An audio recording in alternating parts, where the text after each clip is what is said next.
Good morning to all. I am Sumitra, working as an associate professor in RMD Engineering College. Now, in this video, I am going to explain about the business environment in principles of management and what is the role of environment or in what way the environment is going to affect the business or an organization in detail. So now a business environment means the forces and the institution that are lying outside the firm and in which the organization and its member must they are dealing together to achieve the organizational purpose. So it is the environment which consists of the forces and the institution lying outside the organization in which the members are dealing towards to achieve a organizational purpose. So in general, the business environment is considering from two perspectives like internal environment and external environment, whereas the internal environment are those factors that are lying within the organization that which affects the business organization, and also it can be easily controllable. For example, the policies, rules, and methodologies that are constructed by the which have been developed by the organization or have to be considered as the internal factors, since they are framed only by the members of the organization. If it is required in case of urgency or in case of necessity, we can able to alter those factors. So that's why it is known as these factors are under controllable phenomenon, right? So now, next category is nothing but the external environment. This whereas this external environment itself is getting divided into two more classes like micro environment and macro environment. First, let me explain about the internal environment and what are the factors are getting uh, related with the internal environment. So this is the picture which explains the factors which are affecting the organization internally. That is, it may be a value system or the vision, mission, and objectives, management structure and internal power relationship, or a human resource, or otherwise it may be even a tangible and intangible assets. So, coming to the value system. So these are all nothing but the principles or either the policies which are followed by the owners, and it should be framed in such a way that it should develop the organization, but not necessary. It will be always remain static. So when the technology is getting updated, we need to adapt. The organization has to adapt. Adaptation in the sense it has to frame the values, policies, and all, right? So this in this way the value system is having an impact over the running of an organization. So for example, regarding values, globally Infosys company and Wipro company will be rated at the top level, and next comes your vision, mission, and objectives. So vision, mission, and objectives are nothing but the futuristic point of view, future vision or the objectives which will guide its operation and the strategic decisions. For example, Amul, the Taste of India. So it is having a mission, that is, it is proposed by the company called Gujarat Cooperation Milk Marketing Federation, which is having a vision that liberate our farmers from the obsession and leading them to prosperity. This is the vision and mission of that Amul, the Taste of India company, firmed by Gujarat Corporation Milk Manufacturing Marketing Federation. And next comes the management structure and internal power relationship. Management structure means already we all know that there exist different levels of management like top level, middle level, and bottom level. If there exists a proper structure or if there exists a scalar chain, whether the authority has to be given from the top level to the bottom level, or even if the bottom level is having an issue, they should be following the scalar chain only. So if there exists a proper management structure or proper structure for the management, and also if there exists a proper relationship between the members of the management, then these factors is also going to affect the organization functioning. And next factor is nothing but human resource. We all know that 75 percentage of an organization is consisting of the human resource, right? So if there exists a human resource in an effective manner, suppose if the human resources are well utilized, which means that the employees or even the managerial persons are well equipped in their technical skills, and if they are in a proper authority and if they have a proper attitude and dedication, motivation, if all these things will decide the values of the human resources that existing in an organization, then coming to the tangible and intangible assets. So tangible means the physical properties of the organization, like building, vehicles, everything. So these are also going to affect to some extent the running of an organization. Intangible assets means the again the shares, the policies, and these are all going to be considered as the intangible assets, which will have a certain extent over the functioning of an organization. Next comes the external. uh, these are the value system, whatever I told you. This is given over here. It can be defined as the set of values which are logical and consistent, which are have been adapted by the firm as a standard guide. Next comes the vision, mission, and objectives. And for reason for the existence of the organization, these must be reframed accordingly. And if this is kept refined, then it is tough for the organization to meet the competitors, right? So next one is management structure. It implies the hierarchy in which the management level is existing over there, and the degree of the support and the contribution received from the employees is also following the same scalar chain. Next one, human resource, and this is the most important as or otherwise we can say the power of the human resource is able to make or break an organization. So in means of by means of competencies, aptitude, dedication, moral, etc., it speaks a lot to the company's strength and weakness. So tangible and intangible assets means I already explained you physical assets like land, building, machinery, stock, etc., will be considered as tangible, and whereas the intangible assets research ounce towards the development and technological capabilities.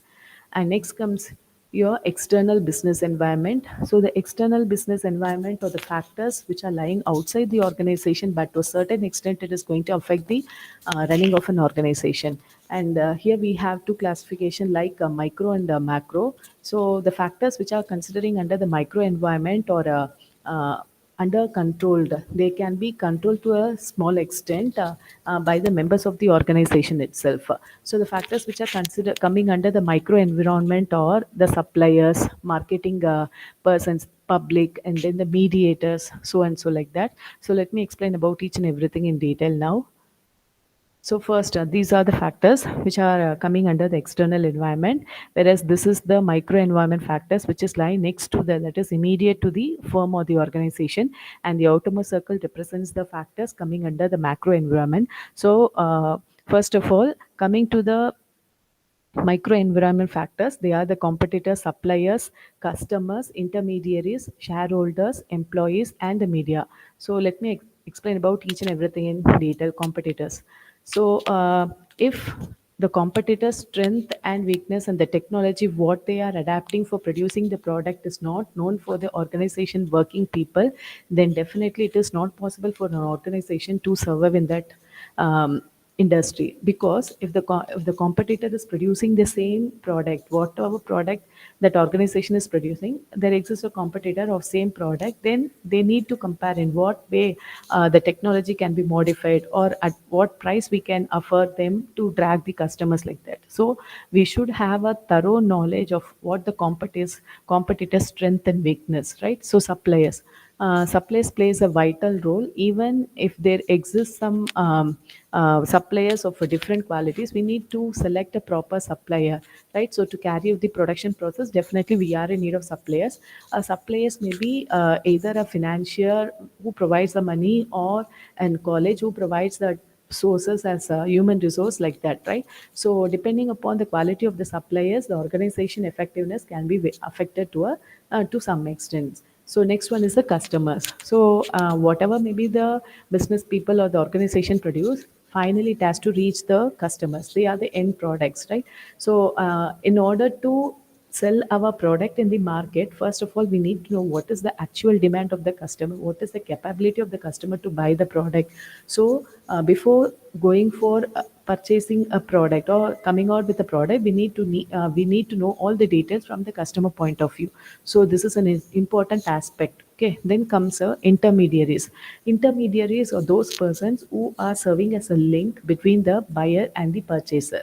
So between the buyer and the purchaser, we should definitely require a person who will take over our product to that side. It may be either through a media or by means of some retail holders, and then wholesalers, retail shops, distributors, dealers, etc. So, or even delivery boys. So these are the persons who are coming under the intermediaries. Then shareholders. So if a organization is looking for a shareholder, means uh, whose aim is to improve the investment or the capital cost. They are the actual owners of the company, right? So even if the attitude of the shareholder is getting changed, then it is going to affect the company's that is organization functioning to a certain extent. And next comes the employees. So employees means they are the staffs who are getting hired by the person in an organization, and they are working towards the achievement of the organizational goal. So even they are getting salary, and at the same time they need to uh, be getting motivated, and also they must be given certain respect and all, right? So if the employees are working in a satisfied environment in all aspects, then the organization will run in an effective manner, right? So in this way, the employees is also considered as one of the factors which is coming under microenvironment. Then media, as I told you, media is playing a vital role in taking our product which is purchased, which is produced by the organization, to the customer. For example, we all know that Sterlite problem, right? So in that local area, the thing is getting serious worsen because of the media people only, right? Through the media only it is getting propagated, and finally the company is getting closed and all due to the pollution created. Even though the public is the reason for coming out with the issue, through the media only it reached a lot of people. So media has a effective role in life of each and every company. It will be doing right things, or at the same time it will be giving some fake news on all. So whatever may be the things it's propagating towards the media, it is definitely going to affect the organization in a manner. Okay, next comes your macro environment. Macro environment means it involves the factors which are and not under the control of the members of the organization, like economical environment, economic environment of the country, political and legal issues of the country, demographical and socio-culture. All these things are coming under the macro environment. So coming to economic environment. Economic environment means the economic condition of a country is going to decide the organization function. For example, the per capita consumption and the credit facilities and the saving habits of each and every individual is going to get decided only because of the economic condition of the country. So there exist different kinds of country, like developing country, underdeveloped, and developed countries. So based on each and every category of the country, the economic condition is getting varied. Based on that only, the organization effectiveness is also getting varied. Next comes here political and legal environment. If the political and legal environment are getting changed drastically, for example, if they are announced, if they are changing the rate of interest provided by the banks, these to some extent, the laws and the rules and the regulation, the policies which the company needs to adhere, right? So if the company is not in an adaptable manner, definitely its function is going to get affected. Then technological environment, and we all know that technology is ever changing. It is changing day by day. It is growing day by day. So it will be a plus point for the company if it is in the first mover in the case. Otherwise, it will be getting in a worse way. It will be subjected to success of the product if the company or the organization is technologically updated. So next thing is socio-cultural. So since in an organization, it consists of a group of people coming from different culture, coming from different places of country. So there exists a matters of hiring the employees and advertising the products and the service and decision making through a proper means, right?